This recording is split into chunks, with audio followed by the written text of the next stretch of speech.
Hare Krishna, nice to see everybody back here again. Okay, let's see. Um, uh,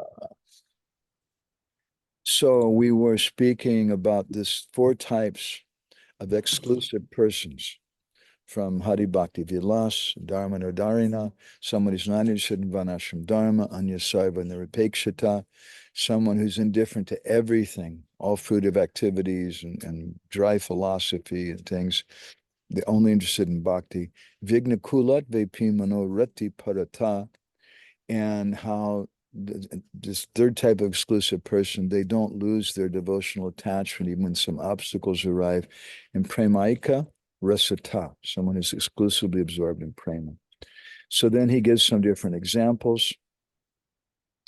So I read the examples of the Dharmanandarina, someone who's not interested in Dharma or Varnashram Dharma, the last of which he gives examples, Sarva Dharma and Purichaya. And then for Anya Sarva Nirapekshita, he gives a few different examples from the Bhagavatam. There's a verse from the 11th canto, which Krishna speaks to Uddhava, Sadhu Nipeksha Mach Chittaha, Prasanta Samadarshinaha, Nirmama, Nirahankara, Nirdvanva, Nisparigraha. And how my devotees, translation I'm reading from the BBT translation, my devotees fix their minds on me and don't depend on anything material.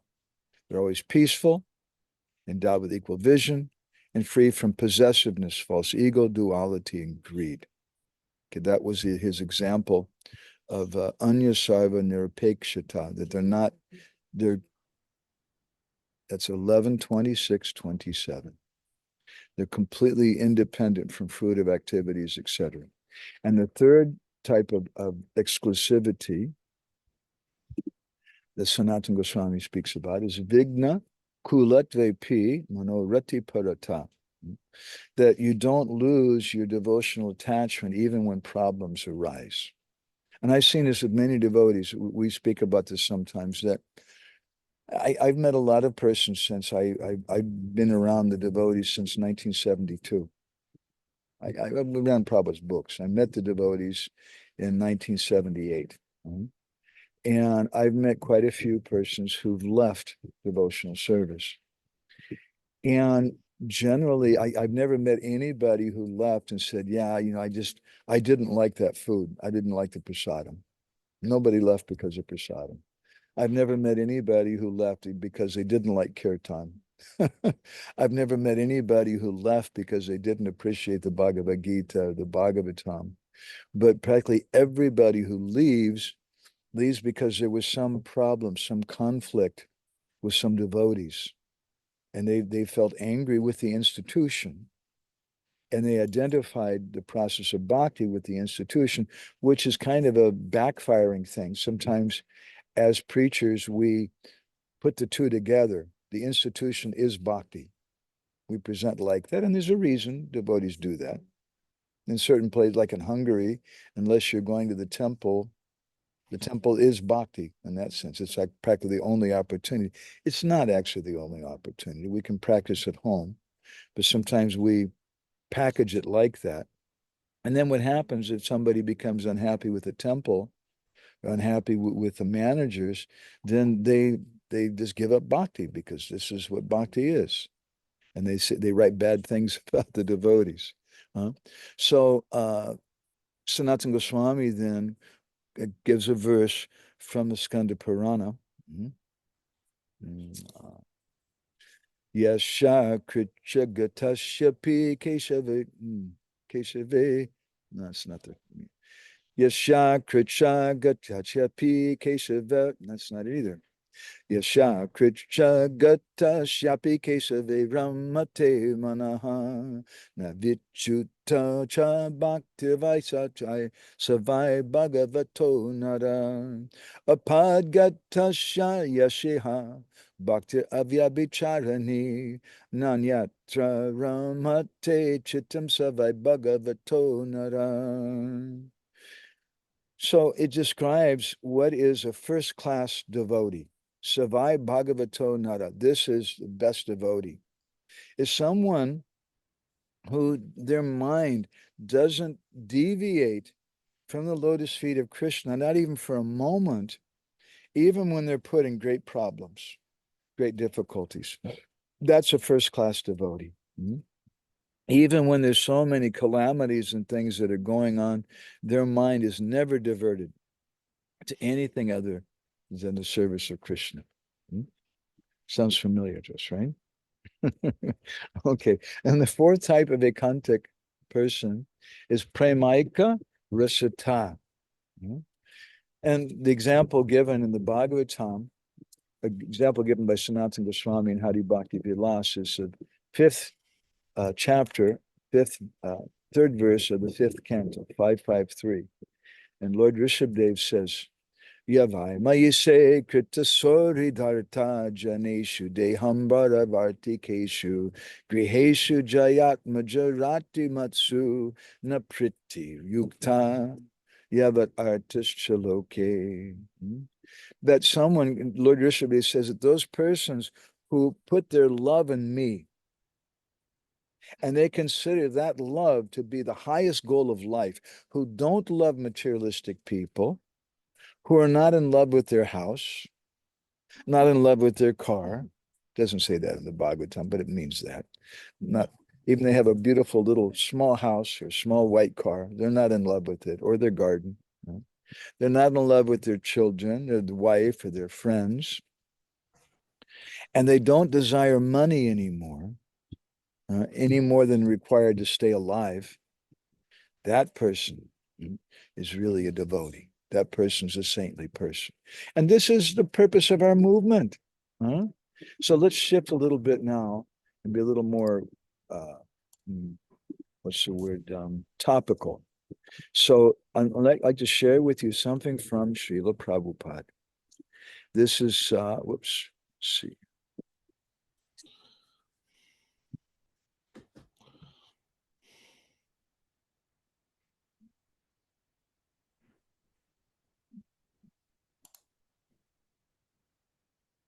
Well,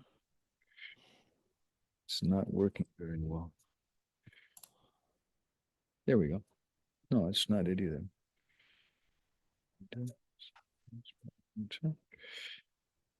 Okay, I'm trying to find this screen here.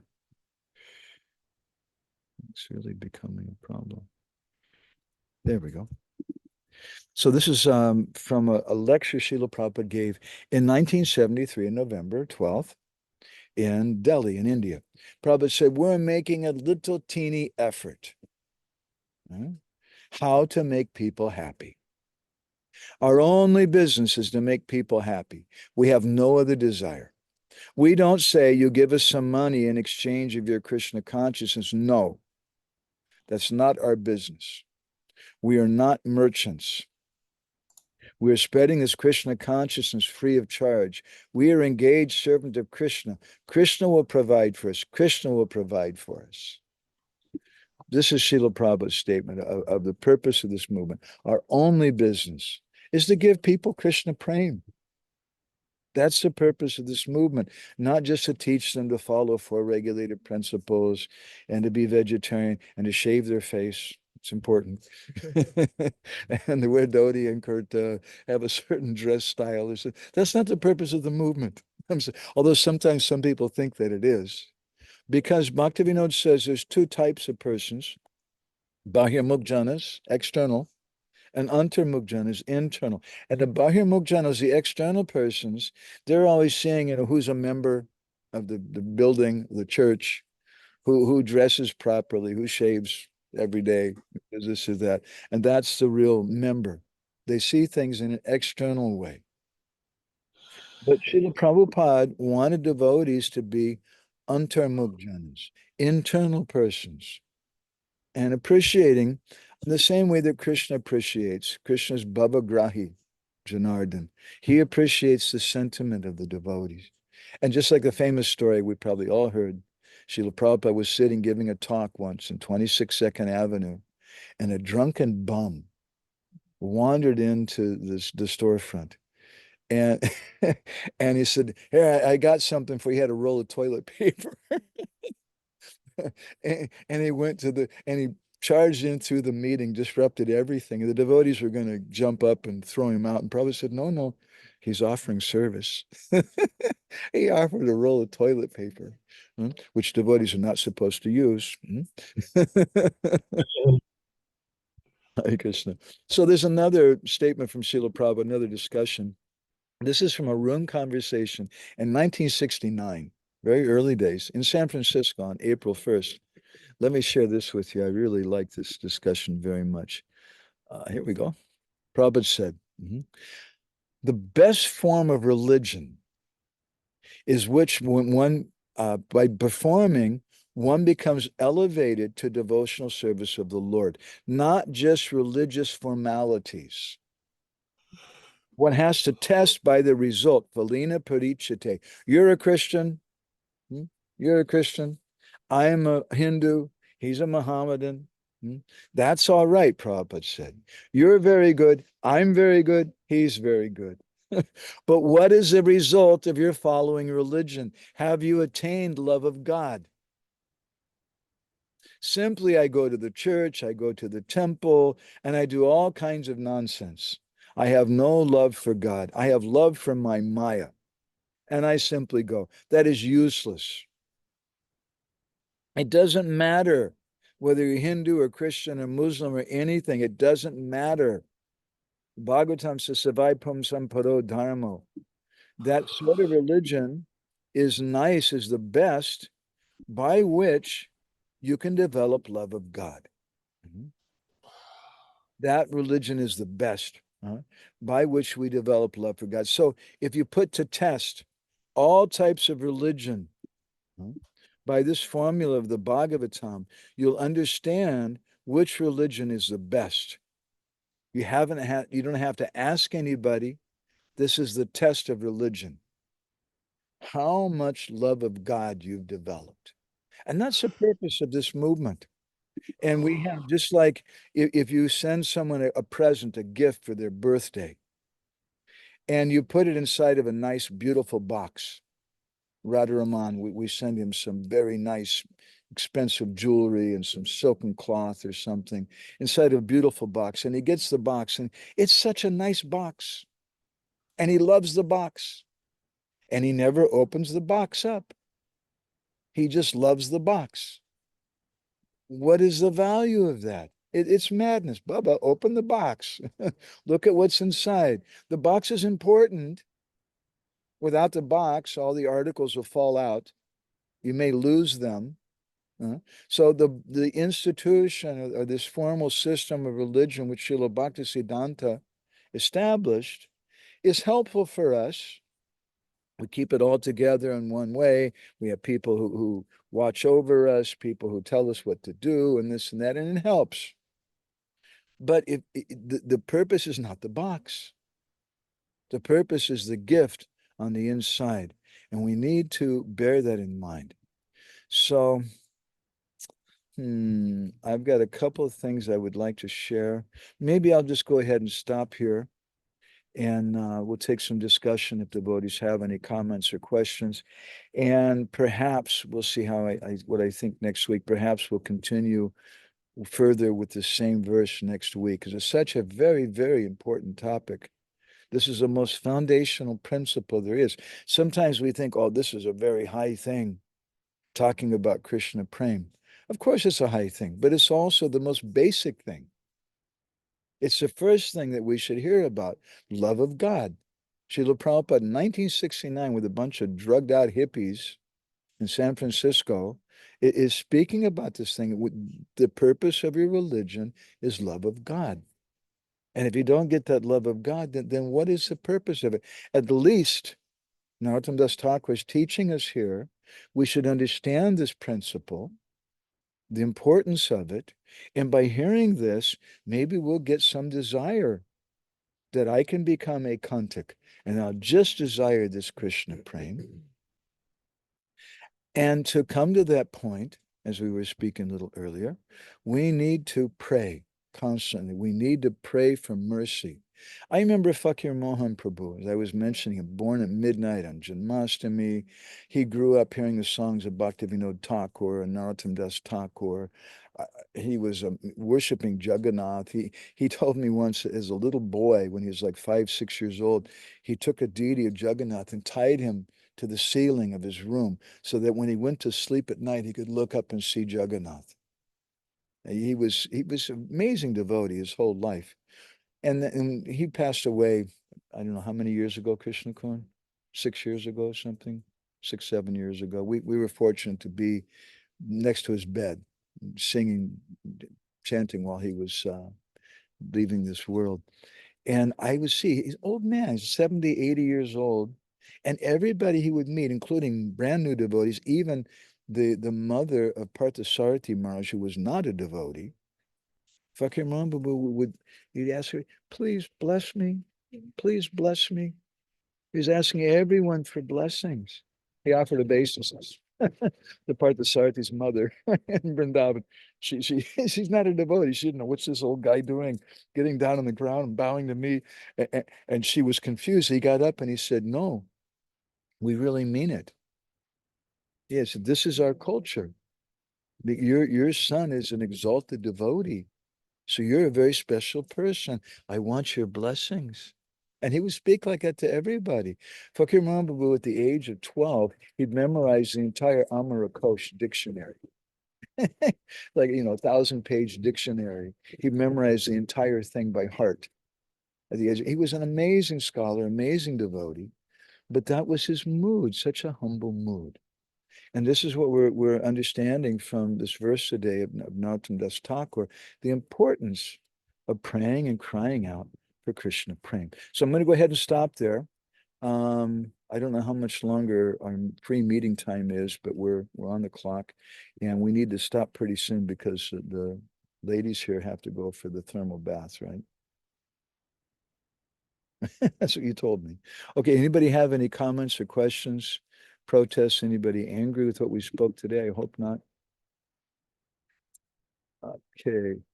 Bhakti Prabina, do you want to share something? I'm gonna put you on the screen. Here we go. So speak loud. There's a few devotees here outside in our beautiful auditorium. Please speak loud. Yes, it's really beautiful where you are. My pranams, Prabhu, and all the Vaishnavas. I came late, but just at the right moment. Yeah, it's so important that we stay ekantic or become ekantic and focus on Krishna Prema, even though we may not even be at the human consciousness, but like not even there, but Krishna Prema is even for the animals. So it's yeah, I'm very grateful to you for this wonderful katha, and yes, please always continue. Thank you. Please bless us because you're Bhakti Prabina. You're very expert in distinguishing about what's real bhakti and what's not bhakti. I'm not expert, you're expert.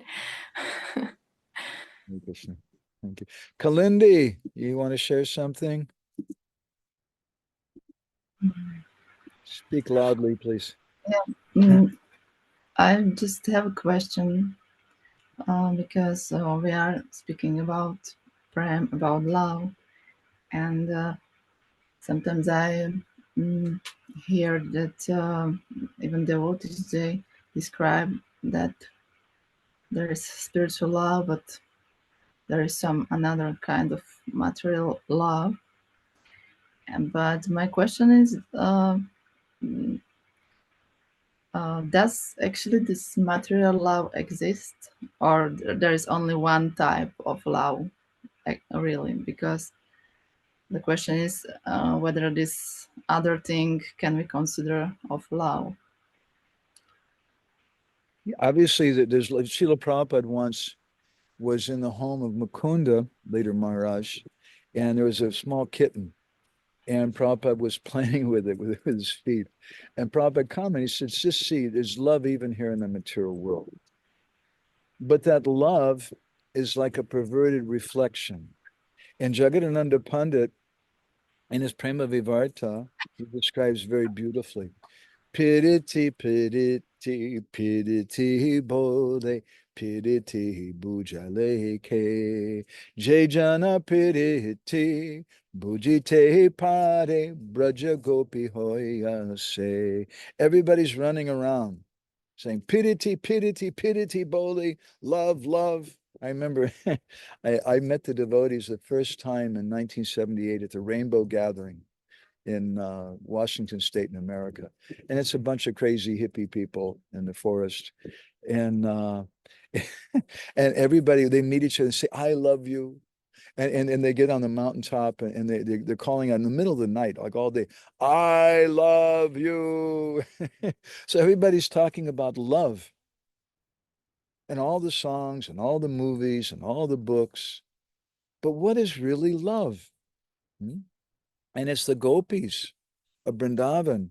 They really understand what love is. And prema, by definition of Rupa Goswami, says that prema is that love which is never broken. It's always there, and it's never. We've been speaking about 3 types of friendship quite a bit in our discussions here recently: the Sakha, the Priya, and the Priya Sakha. Sakha is someone that we do things with, and we're buddies, but it may be shallow. Priya is someone who understands the problems in my heart, and I open up to them. And the Priya Sakha is someone who's always there for me and understands also the problems in the heart. So there should be love in this world, but we don't want to be in the material world. Once we gave a class in Odessa in Ukraine, and we spoke about how devotees should love each other. And at the end of the class, one very enthusiastic brahmachari friend was there. His hand shot up and he said, Prabhuji, there's no such thing as love in the material world. And I said, you're right. And we don't want to live in the material world. We want to live in the spiritual world. So there is love between devotees, but how does that love come? The Sapata Tantra describes Hari Lila Sutochara Pareshu Satatam Tvaya Karya Pritas Tavaharayata Bhakti Nanashati, that we should have priti or love for the devotees. And if we don't have that love for the devotees, it says Yata Bhakti Nanashati, if we have that love, then our bhakti will always be protected. If we don't have that love for the devotees, we may lose our bhakti. So how do we get that love? Hari Lila Sutochara, by hearing Krishna Katha, by doing kirtan together, by doing service together. We develop love in that way. In the material world, you develop love, you develop friendship by going to movies together, by sitting and drinking wine and agar with some people, drinking vodka in Moscow, whatever, right? Nice Hungarian wine. That's how you make, if you're in Germany, it's some beer, right? That's how you make friends with someone. Huh? You hang out, you watch television together or whatever. But in Krishna consciousness, love ultimately is based upon our identification. If you're German, you think that love means beer and sausage, right?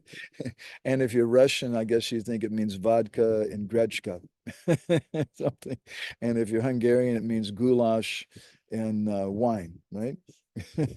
Get wine, huh? But it depends on how we identify ourselves. And if we're identifying ourselves as a devotee, if we're identifying the purpose of our life as Krishna Prema, then our friendship is based on Krishna Katha. It's based on Krishna consciousness. And that's real love because it's a hoitaki. Savaipum samparo dharmo yato bhakti hokchije. That real dharma means to have love for Krishna. But what is that dharma? The nature of it, it's ahoitaki apratiyata. There's no motivation for it. That's why we love padayatra. You're not going to become rich and famous by going on padayatra. Nobody's going to care about you. People think you're crazy. You're just wasting your time. There's no motivation for it. It's great. And apratiyata, it never stops. Yayatma supersediti. That fully satisfies the self. In other words, that creates a relationship. Is that helpful, Kalindi? Yes, thank you very much. We should develop beautiful relationships. That's the purpose of our movement. Prabhupada says in his commentary in Upadeshamrita, he says the purpose of this Krishna consciousness movement is to facilitate these different types of relationships, to help people to become friends on a deeper level. Okay, anything more, Kalindi? Maybe one more question. There was on the beginning on this prayer where what is one point in Bhakta that he prays like only one thing which I want is to have Radha and Krishna, like to have them. So a little bit I was thinking about this how these words are used, that we usually are saying we want to serve Radha and Krishna, but he's saying I want to have them, and it seems to me like more internalized or more deep. So maybe if you can explain. There should be some mamata. This is explained by Ramananda Roy in the 8th chapter of the Madhya Lila, where Mahaprabhu was asking what is the goal of life, and he begins to speak about Krishna Prema, he speaks about rasa, and Mahaprabhu was saying this is okay, but it's not until Ramananda Roy begins to speak about mamata that Mahaprabhu accepts it. And mamata means there's some possessiveness. This person belongs to me. We have some mamata in our relationships. This is my friend. Radharaman Prabhu is my friend. He belongs to me. I belong to him. This is my wife. This is my husband. That's mamata. And that mamata should be there. So Narottam Das Thakur is expressing it. It's not just a passive religious kind of thing. I love God. I go to this peaceful place, the church or the temple, which is very nice. And it's very good people worship their God. But as Prabhupada said, where is your love? And what is the value of religion without that? So that love means mamata. It means there should be some possessiveness.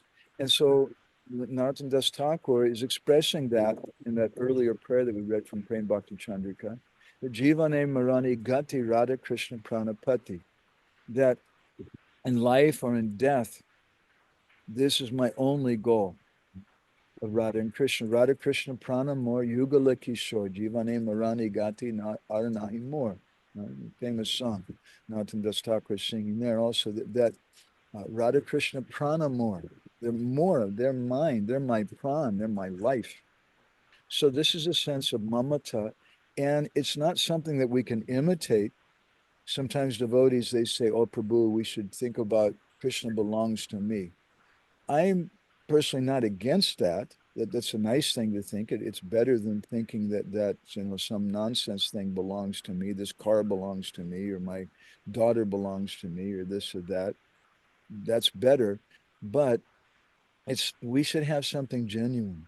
And the problem is, we'll maybe discuss in our next session, is that we can tend to be sentimental and artificial and think, oh, I'm on this platform of mamata, this person belongs to me. I remember once with Fakir Mahaprabhu, I made some comment to him, there was a picture of Krishna on his hands and knees begging from Srimati Radharani. And he had straw in his teeth, Krishna. And I said something to Fakir Mahaprabhu, I said, see, Krishna's been very naughty. And he's like this. And Fakir Mahaprabhu chastised me for that. I really, really appreciated that. This is not a cheap thing. It's not just something that you have some sentiment and you're going to make some comment like you're such a higher Vaishnav. Like, this is something we hold over our head. Is that okay, Kalindi? Does that help? Yeah, thank you very much. Okay. Gorni Thai Prabhu, we're in your place, Hungary. Uh-oh. Our free meeting ends in 10 minutes. So gotta be quick. Okay. I want to hear from Leela Purushottam Prabhu also. Okay. So thank you very much. You mentioned this mamata. It's very important. As I see that these two verses in this Prema Bhakti Chandrika is explaining for me, my understanding, please correct me if not, that the first one is fixing the consciousness of the devotee who have prema. But the second one is speaking about the way how one can get it with this kind of prema. And that speaks about the special animals who have very special need. Only one thing they can feed on. And there is nothing else. They are separated from that food. They are suffering. So I think this separation, mood of separation, Vipralambha Bhava, if you can practice this Vipralambha Bhava, we can get this moment of feeling. That's why we practically have to live in Vrindavan. That means we have to accept I am part of Vrindavan where Krishna is all Krishna. Otherwise, we're speaking about someone, beautiful Krishna, but it's not mine. Haribol! Hare Krishna. That's a surprise. It's me. It's mine. Give me, my friend. Yeah. So when you have a relationship, that's why Prabhupada gave this example that the mother have a son or a daughter anyway, and they're doing so many nonsense, but still it's mine. So I want to serve anyway. So that's will come out when we have Vipralambha Bhava, when we practice Vipralambha Bhava, when we cultivate that. So I think this is the key. The second verse gives the key. You have to be like this bird which is only want to drink from the cloud, or the fish cannot live anywhere else than in the river. So we have to like that. I just want to live in Vrindavan anyway. Thank you. Why are you in Mayapur then? Hmm?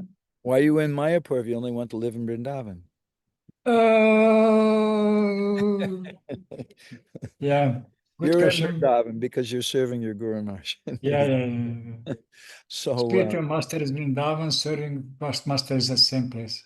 my Guru Maharaj used to say that we should cry for Krishna in separation. And once Yeah. his brother Jagadatma Prabhu asked him, so Guru Maharaj, you're always speaking about crying. How can we cry for Krishna? It's just artificial for me. And Guru Maharaj said, after I leave this world, then you'll cry. So when we have attachment to Krishna's devotees, and we're that relationship is a bhakti relationship of hearing and chanting, then when we lose that association, we cry. I'm going to be a little quick. Thank you, Gwani Tai Prabhu. Leela Purushottam Prabhu, you want to share something? It's so nice to be with everybody today. I really appreciate it. Hare Krishna. My Tirtha pranams Kara to Prabhu, all Hare the Krishna. devotees. I'd like to ask a question By the way, did based you like on the my. backdrop that I painted behind me? It's a wonderful backdrop. Most beautiful. He was the best artist, obvious. Go ahead. I'm taking up your time. I'd like to ask a question based on my internal frustration. What really decides our ability for that level of absorption in bhakti that creates this candrika bhakti? Because there is always this, like based on my personal experience, looking into the history of my attempt, you either end up artificially not being faithful to your adhikar, or you just have to digest that you are a loser who is interested in so many ways of sense gratification. And having this goal of being ekantика, being absorbed, creates frustration. That's being blunt. So what decides that for a sadhaka? Like one thing is we can see for the perfect devotees, perfected devotees who attain perfection. Okay, nice, wonderful. Yeah, you were But what speaking. about? Okay, thank you for clarifying it too. I was going to say something. I think you may like the analogy. So he's asking, he's speaking from the perspective of Vaidhi Bhakti, that what is the qualification for being so one-pointed to Krishna Prema? Is that okay? summarizing it? Yeah, yeah. Nicely summarized. Okay. So I was going to, because Lila Purushottam, he's very expert in dealing with children. He has a very childlike heart. And so next time you have a group of kids there, your grandkids there at your house, and you give them ice cream, ask them what is the qualification for liking ice cream? What will they say? They'll become confused. They'll just say, what is the qualification to have ice cream? Well, just I like it. They don't think about what is a qualification, what's not qualification. They just can't. As we used to in America, we used to say, when I was a young boy, I scream, and you scream. We all scream for ice cream. That's the mantra of the children, right? We all screaming for ice cream. We naturally hanker for that. So really, the qualification for Raganuga Bhakti is Rag. It's Raganuga. We're following it, and you understand this principle. Then what is the qualification for us to hear about these things? Well, gosh, I'm a little stubborn about that. Prabhupada was speaking to everybody about it. This is the Krishna conscious movement, to speak about this subject, to understand on the intellectual level that this is our goal is extremely important. And we see Srila Prabhupada encouraged us to be one-pointed. Radha Krishna Pranamur Yugala Kishore Jivana Marani Gati Arnahimur. Prabhupada was giving us that song. Shri Radha Govinda Premi Sadajani Basi may always swim in the love of Radha and Krishna. This is our focus, and this is why we have 4 regulated principles, not because we're all going to go back to Godhead because we're following these principles and we're celibate and we're not eating any non-vegetarian things, and therefore I'll go back to the spiritual world because of that, but because these things are distractions. They're very powerful distractions. And we have to avoid them. But the real thing is not the negatives, it's the positives. And although the external persons, the Bahirmukh Janas, tend to focus on the negative principles. I'm speaking a little fast because we've got about 1 minute. The internal devotees, like Srila Prabhupada, understood that the main thing is you just focus on the positives. And we have to, we should develop this intense desire that I want Krishna Prema. And if someone is a spirit soul, they have adhikar for that. Every spirit soul has some adhikar for being a kantik like that. We can't say that no, Prabhu, you should only, you have to spend 6 hours a day reading about Varnashram Dharma and reading Manasamhita and understanding your position. No, everybody has, this is the purpose of Mahaprabhu's movement. This is what maintains the universe. Is that helpful, Leela? Yeah, I was concerned about how to deal with that internal feeling that you are sad about your inability to be absorbed fully, and you're distracted by your attachment to sense gratifications in a different form. Well, there's a very, we've been speaking about this the last few days, and we've been speaking about loneliness, and we kind of summarized everything, that this movement is a group of lonely people, acharyas, who are finding other lonely people, and in doing lonely kirtan with them, doing kirtan of loneliness with them. That's our qualification, to be lonely, to be hankering, to feel like I don't fit in, to feel like I'm too fallen, I'm so bad. My grandmas used to say, your only qualification is your disqualification. And so we use that. That's the first chapter of the Bhagavad Gita, Bishad Yoga, to connect with the Lord, that lamentation. And that's the most basic principle in our movement. So if people try to say, no, that's not legal, it's wrong. Is that okay? Is that helpful, Prabhuji? Yeah.